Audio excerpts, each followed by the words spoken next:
4200 कर्मियों का अतिरिक्त बल पूरे राज्य में उपलब्ध हो पाएगा। इन पदाधिकारियों एवं कर्मियों की गुणवत्ता और उसकी प्रभावोत्पादकता, जिसको प्रोडक्टिविटी बोलते हैं,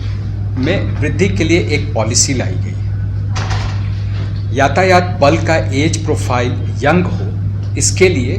आरक्षी या सिपाही की जो आयु सीमा है वो अधिकतम 35 वर्ष तय की गई है। उसी प्रकार अवर निरीक्षक के स्तर के पदाधिकारियों की अधिकतम आयु भी 40 वर्ष तय की गई है।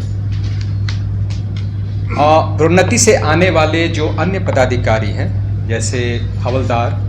या एएसआई, उनकी अधिकतम आयु 55 साल और पुलिस निरीक्षक की आयु 50 वर्ष तय की गई है। वहीं यातायात बल में कर्मियों या पदाधिकारियों का कार्यकाल भी निर्धारित किया गया है, जो न्यूनतम 3 वर्षों का होगा और इस अवधि के पहले जो चुने हुए एवं प्रशिक्षित कर्मी होंगे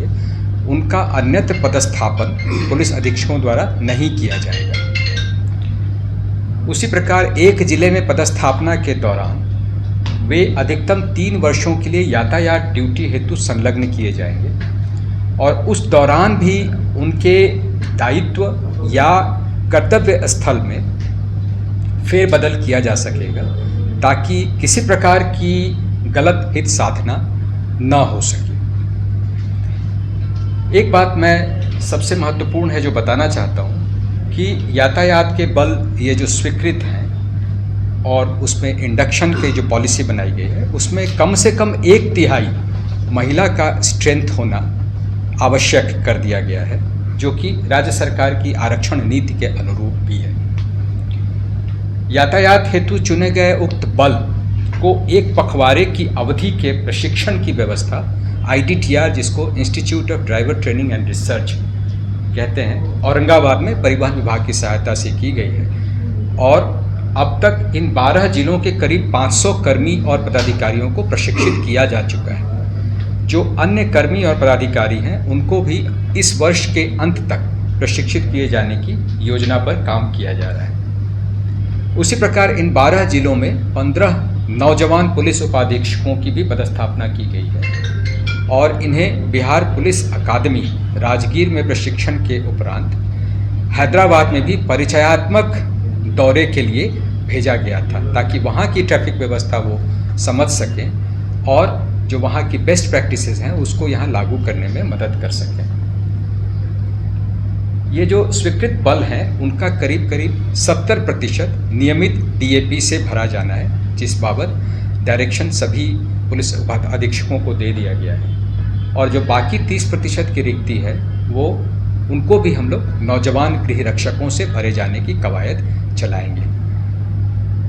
मेरी तरफ से आज इतना ही। यदि आपके कुछ प्रश्न हो तो देखिए, इस प्रश्न का उत्तर मैं 2 चरणों में देना चाहूँगा। पहला, जो स्मार्ट सिटी के तहत शहर कवर्ड है, जैसे 4 पटना, भागलपुर, मुजफ्फरपुर और बिहार शरीफ, वहाँ पर उनका ICCC कमांड सेंटर बना हुआ है और वहाँ पे व्यापक व्यवस्था है इस तरह के जाम की या अन्य यातायात से संबंधित समस्याओं को वीडियो सर्विलांस के माध्यम से देखने की, और फिर जो इन्फोर्समेंट में उसकी मदद ली जा रही है वो सब आप उससे वाकिफ़ हैं। जो अन्य शहर हैं उसमें से 9 डिविजनल हेडक्वार्टर्स ऐसे हैं जहां पर इस बाबत प्रस्ताव गृह विभाग में भेजा गया है और वो भी कंसल्टेशन के एडवांस चरण में है। उस पर भी बात चल रही है कि उन 9 डिविजनल हेडक्वार्टर्स में, यानी जहां पे आयुक्त बैठते हैं,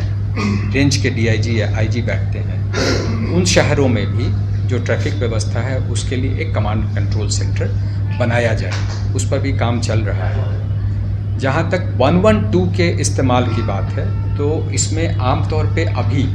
जो ट्रैफिक से रिलेटेड एक्सीडेंट्स वगैरह की सूचना है वो वहाँ पे आ रही है और उसमें जो इमरजेंसी रिस्पांस व्हीकल है, जिसको ERV बोलते हैं, उसको डिस्पैच किया जा रहा है उन जगहों पे। साथ साथ एम्बुलेंस को भी डिस्पैच किया जाता है। सर, मॉनिटरिंग तो किया जाता है, लेकिन जो मॉनिटर करने वाले लोग वहाँ से एडवाइजरी नहीं आती, मतलब कि हाँ जाम छुड़वा दीजिए, इस तरह से चीज़ें जो है कम्युनिकेट नहीं हो पा रहे हैं। घंटों जाम लगा रहा है, चाहे वो दिल्ली रोड हो या अन्य शहर के भी मार्ग है,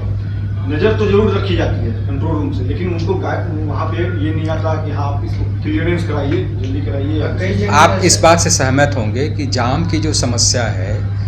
उसका समाधान केवल मानव बल उपलब्ध कराना नहीं है, उसकी बहुत सारी और उसके कारण होते हैं, जो रोड इंजीनियरिंग का कारण हो सकता है, अवैध अतिक्रमण का कारण हो सकता है, या फिर जो इनडिसिप्लिन बिहेवियर है हमारे बीच, ऐसे लोग कई बार आप देखेंगे रॉन्ग साइड से जाते हैं, तो उसके चलते भी जाम लगता है। तो इन सारी कवायदों पे साथ साथ काम हो रहा है और इसीलिए इसका रिज़ल्ट आने में थोड़ा टाइम लगेगा।